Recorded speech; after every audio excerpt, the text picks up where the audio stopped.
Bukod pa ho, mga bossing, dagdag pa natin ito. Ano? Ito, mabilis na lang ho. Idagdag ho natin, mga kababayan. Sabi dito, ng balita ng GMA News, no? Look, the House Committee on Women and Gender Equality condemned Quezon City Representative Bong Suntay lewd remarks during the House Committee Committee on Women tinutuligsa ang sexist remark ni Congressman Bong Suntay, paninindigan ang zero tolerance sa misogyny. Mariing kinokondena ng Committee ng Women's and Gender Equality ang mga pahayag ni Congressman Bong Suntay. Paano niya ngayon ipapapaniwala ho sa ating lahat na yung sinasabi niya imaginary situation lang? Samantalang po ito, karamihan ng mamamayang Pilipino, ang intindi is nangyari talaga. At nagpantasya ba? At naglibog talaga. Nag-init. Diba? Mariing kinokondena ng Committee on Women's and Gender Equality ang mga pahayag ni Congressman Bong Suntay sa hearing ngayong umaga kaugnay kay Ann Curtis. Hindi ito simpleng biro o harmless na komento, no, sa pagre-reduce sa isang babae bilang object of sexual imagination. Lalo na sa isang opisyal na pagdinig at tahasang sexist at nakakahiya. Pero man, ang dami naman kasing, ito naman si Bong Suntay kasi, ang dami naman ho kasing gagawing example. Bakit yung yung pang Ann Curtis na nakita niya doon daw po sa Shangri-La? No? Wala na bang ibang maisip? Ma-imagine o kung whatever man na gawing example para hindi ka nalalagay sa ganitong sitwasyon. Ang tahasang sexist at nakakahiya, wala itong lugar sa anumang institusyon, dapat nagtataguyod ng respeto at profesionalismo. No? Public office demand discipline and accountability. Freedom of speech is never a free pass for misogyny. Hindi namin ito palalagpasin. Hindi namin ito ino-normalize. Patuloy naming ipaglalaban ang dignidad at karapatan ng kababaihan sa loob at labas ng Kongreso. Karamihan, majority ng Pilipino, pinapaniwalaan na walang karespe-respeto yung mga binitiwang mga pahayag ni Congressman Suntay. Diba? Instant, sikat na si Sumay Bastos. Sabi ni Doc iba, nagulat nga din ho ako No? Talagang meron pang name drop pa. Ann Curtis pa ho talaga. Sabi ni Lenny Valmonte, grabe, nakakahiya yung Suntay. Pag DDS, wala nang ginawang matino. Bullshit. Bakit ganyan kayo? No? Ako ho, mga boss. Tagal ko na nagbablog. No? Tagal ko nang nagla-livestream. Siguro ho, lalo na yung ibang mga matagal nang nakasubaybay sa akin dito. Kagaya po nila Sir Eseng Mariano. No? 2021, kalagitnaan ng 2021, mga kababayan.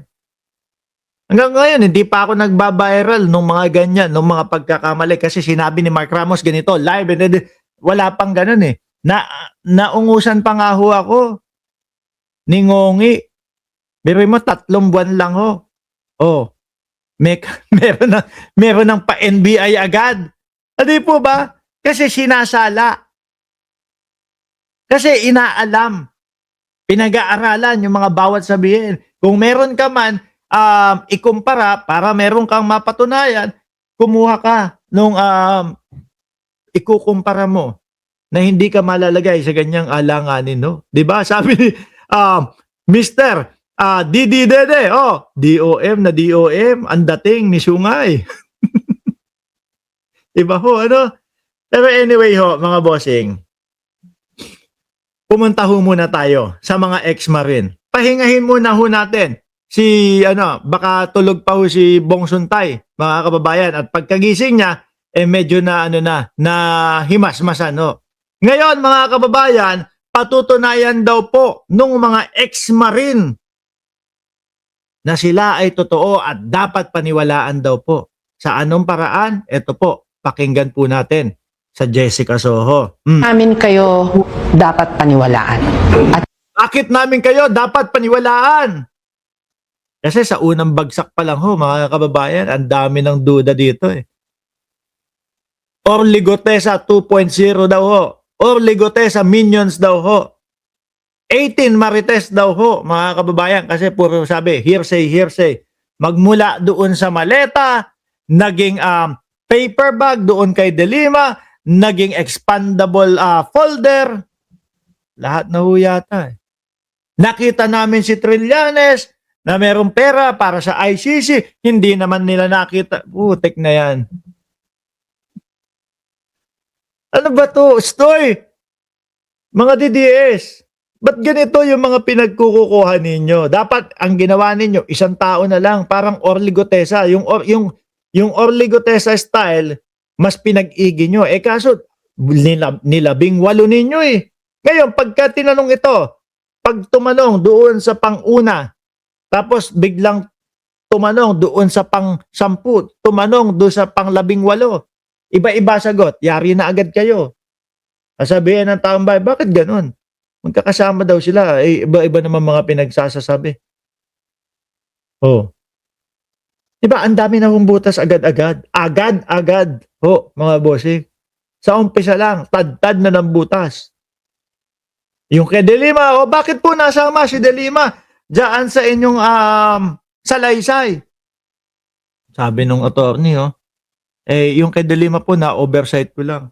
Kasi bakit po niya biglang nasabi yon? Kasi nung mga panahon na ho yun, si De Lima ay hindi po ho congresswoman. Bakit mo nga naman bibigyan at papadalahan ng pera na male-maleta kung wala namang kapangyarihan? Anong saysay nun? Diba? Eh yun, nabutasan sila, nakita yung butas doon. Aba, parang ang hirap paniwalaan itong mga ito Pero mo, isusulat nila si De Lima, tapos ano sabi ni Baligod? Na-oversight ko lang po. Naririnig ko, nakasama siya doon sa mga briefing ng ICC. Nagdesisyon na. Ay, pala desisyon si Sir. No, sulat na si De Lima. Pati si Senator Soto kasama sa binigyan ng maleta. Sino pa? Pati si Kong Sandro Marcos nga daw ho, tumanggap ng maleta. Si Kong Sandro Marcos daw po ang sumalubong doon sa bahay at tumanggap ng maleta. Ibang klase ho. Di ba? Pati ho yata yung sikat ngayon na si Linda. Ano apelido no si Linda? Nakalimutan ko. Si Linda na nakakuha ng 739 plus na puntos doon sa kanilang eskwelahan.